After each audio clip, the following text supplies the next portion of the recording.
Canadians believe that it is a good thing. It almost seems like it's more of an irritant to the U.S.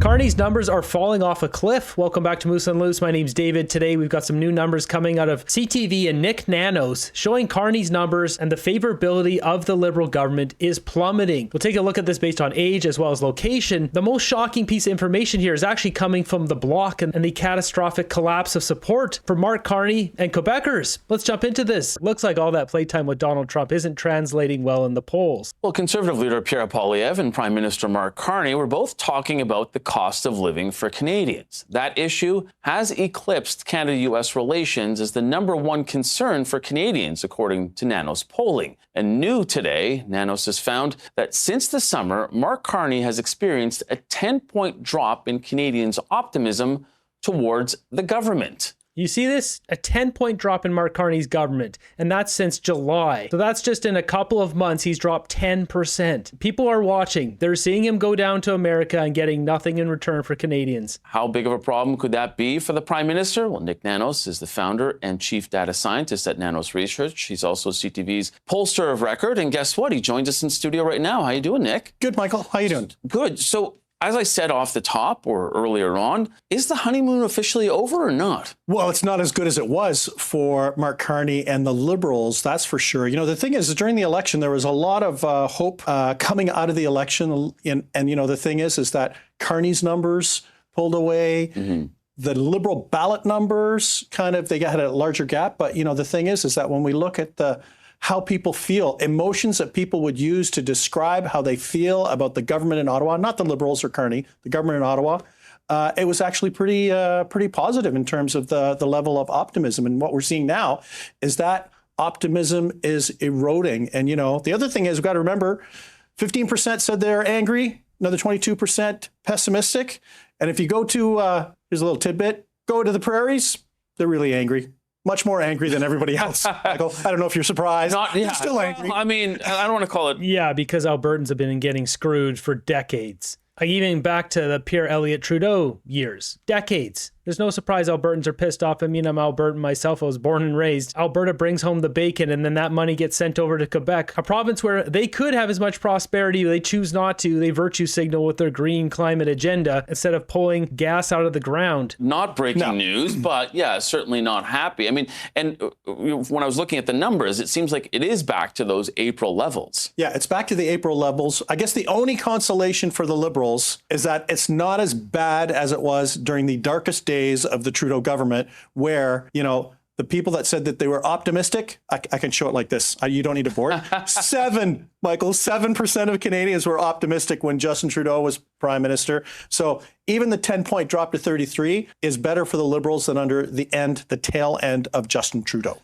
So what he's talking about here, looking at it on my third screen. So this is the 7% he's talking about. So this was Justin Trudeau. You can see January 2025. Trudeau's numbers tanked badly. And what we're seeing here is the feeling towards the government tracker. The red here is anger. So 30% of Canadians felt anger towards Justin Trudeau. And then pessimism is this lighter red color. Only 7% felt optimistic about Trudeau. And then immediately Carney gets in, it goes up to 32%. It's amazing. People don't research the guy, just like, yeah, he's a new guy, elitist, globalist banker, must be good for the country. That's not what happened here, but we see that number jump up to 43% in the summertime. Yeah, he's going to get a deal with Donald Trump. Totally. He said elbows up. He was dancing around on election night there with his elbows in the air. He must be fighting back. And now we're seeing that number drop back to 33%. So give it 1 or 2 more months with no deal, and you're going to see that drop down probably 22%. So Canadians are starting to wake up. That is what the data shows us here. We've got a higher percentage of people who are angry, a higher percentage of people who are pessimistic,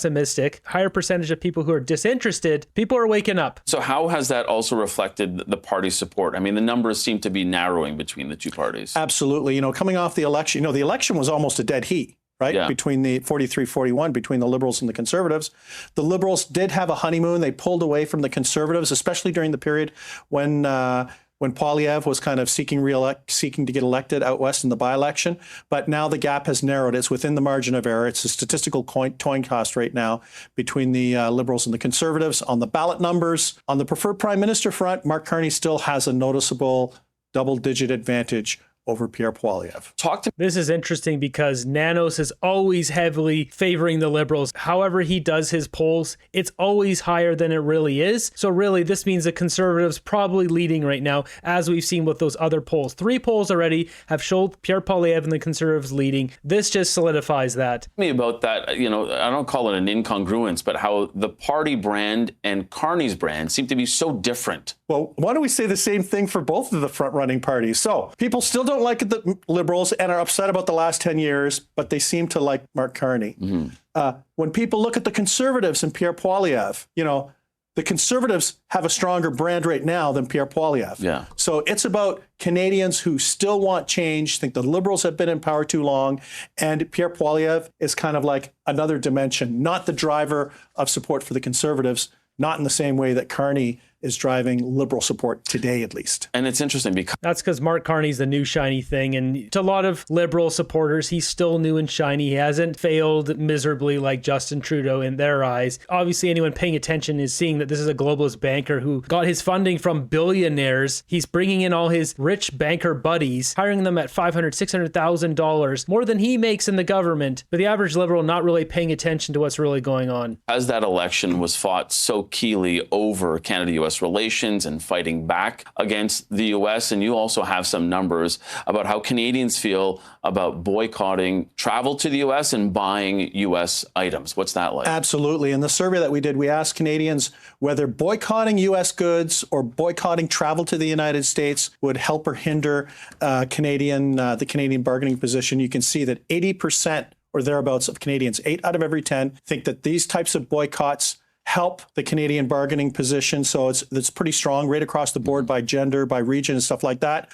I mean, Canadian tax dollars not being spent in America hurts America. It only helps our position here. But Donald Trump doesn't really seem to care about that. Unfortunately, it is slamming a bunch of tourism businesses that rely on Canadian money, Canadian business coming down. To the story, Michael, you poke a bear, it's going to respond. Yeah, No, true. right? It's what True. Canadians can do. True, but you've had Pete Hoekstra, the U.S. ambassador to Canada, and Donald Trump both kind of push back against that, saying that they don't appreciate it. I mean, it was even brought up in the Oval Office this week that, travel to the U.S. is down about 23%. And so while Canadians believe that it is a good thing, it almost seems like it's more of an irritant to the U.S. Well, maybe if it's an irritant, it's working.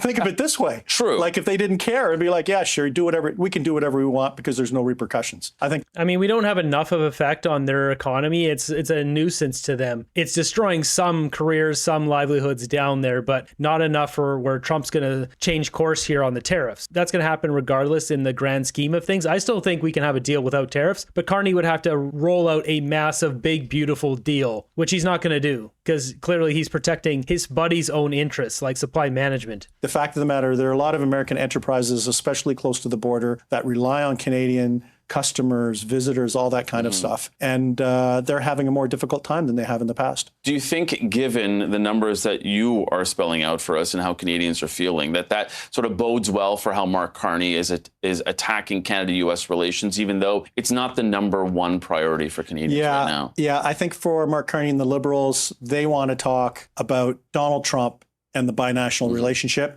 But, for Pierre Poilievre, his strength, and for the Conservatives, their strength has to do with the cost of living, affordability, inflation, the cost of housing, paying for the groceries and stuff like that. So and common sense and not corruption and not serving one's own interest over the national interest, not having rampant conflicts of interest that should be putting our prime minister in jail. Those things. Think of it as a battle of the ballot questions right there, with the Liberals wanting to talk Trump and Conservatives wanting to talk about the cost of living. Yeah, and we always appreciate that. When you come here, you talk turkey. Jumping back to the data here, let's just take a look at the breakdown of who they polled here. So you can see this is N equals 1,052. And for the one back in July was 1,047. So it's very similar. The most interesting part of this is the optimism for the government for Mark Carney. And as we look across the different provinces, we've got British Columbia went from 44.6% to 34%. So that's a 10% drop, more than 10%, 35% to 32% in the prairies, 43 to 35% in Ontario, 44 to 25% 25%. This is huge in Quebec. The Quebecers are ditching Carney. I wouldn't be surprised if the block numbers really start pumping up here, because that's nearly a 20-point. There's a 19-point drop there. Atlantic Canada, 55.8 to 48. The real interesting piece of info here is this. And then they've also got this broken down by age. 9% drop, 55 plus. 15% drop here for 35 to 54. Only 5% for 18 to 34. And for women, it dropped 45 to 35, so 10%. And for men, it dropped 9%, 40 to 31. So either way, this is looking very bad for Carney and good for the Conservatives. Next up, we got this one just came out a couple hours ago. Vancouver police investigating a triple pokey poke in Yaletown. Someone running around and poking people.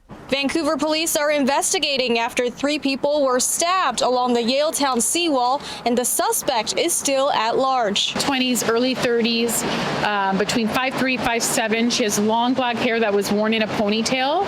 She was wearing a very distinctive leather oversized jacket. She was wearing either a leopard shirt or scarf. Police say it happened just after 7:30 a.m. Friday morning when they received reports of multiple people stabbed along the seawall near David Lamb Park. Those victims have been taken to hospital with non-life-threatening injuries. The 3 victims did not know the suspect.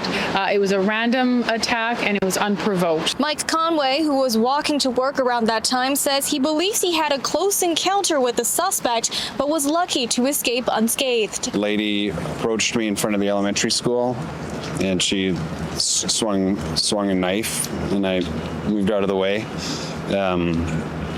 And then I ran about 10 paces, and she went the other way. Conway, who lives in the area, says he came back out on a run to calm his nerves. She's obviously a local person, crazy, hateful, you know. Did she say anything when she came out? F you.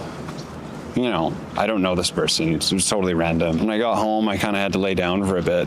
And this, yeah, once the adrenaline wore off, I was pretty exhausted. We are taking this very seriously. It's our top priority, and as it should be. This is a very frightening experience, and we're doing everything we can to locate this suspect. Police are asking anyone who witnessed the incident to come forward. In Vancouver, Cecilia. It's just every day. Notice nobody can give a description of the suspect. What do they look like? Not going to tell you. This guy sums up. Don't worry. They'll make sure to catch the person, then release them within 24 hours. Our police department and courts are an absolute joke. Yeah, they're not going to stay in jail. This person will be able to run around and pokey poke some more people. So is the attacker white, black, Asian? Exactly. They're not going to say. Elbows up, dorks. Next up, we got a sad story here where seniors are forced to live in tents. This one's got a happy ending, though. Puts myself when I was younger to be a 71 and panhandling on the street and living in a tent. Dale Keddy and Wilfred Patterson say public housing was no longer an option. Public housing was horrible. I mean, it was clean from what we could see, but it was full of bed bugs. After 3 back surgeries, Keddy, a nurse for over 24 years, could no longer work. Meanwhile, Patterson sold his country home a few years ago, but his savings disappeared fast. Today, they each receive about $730 a month and were paying $215 a week just to camp, excluding water and electricity. And they say shelters don't make them feel safe. We've talked to so many people who are paycheck to paycheck. They're one paycheck away from being unhomed. One paycheck away. And they're working full time. When Christine Britton heard their story, she opened her door. Then she bought them one. With plans to keep expanding, this is the second house she has purchased to help those in need, offering below market rent at 30% off their income. We're all humans, and we should all be treated the same. We need people in rehabilitation that meets their needs, not the cookie cutter. We need post-rehabilitation services for mental health and addiction. We need safe, affordable housing. We need caring communities. She spent $160,000 on a trailer home, and they move in October 13, just in time for a heart procedure Patterson needs. The recovery is about 6 weeks after the operation, and you're not supposed to do anything strenuous at all. And living in a tent is very strenuous, especially on someone my age. The pest issue was raised in a recent Auditor General's report, and the province says it's working to fix it.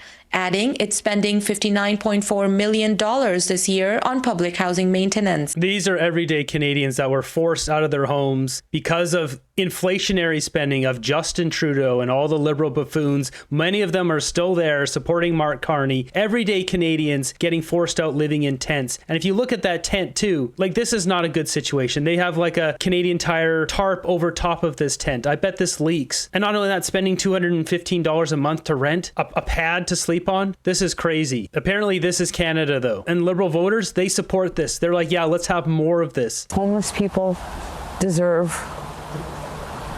respect, not to be looked down upon like we're nothing. For Keddy and Patterson, they hope this new home gives them a fresh start.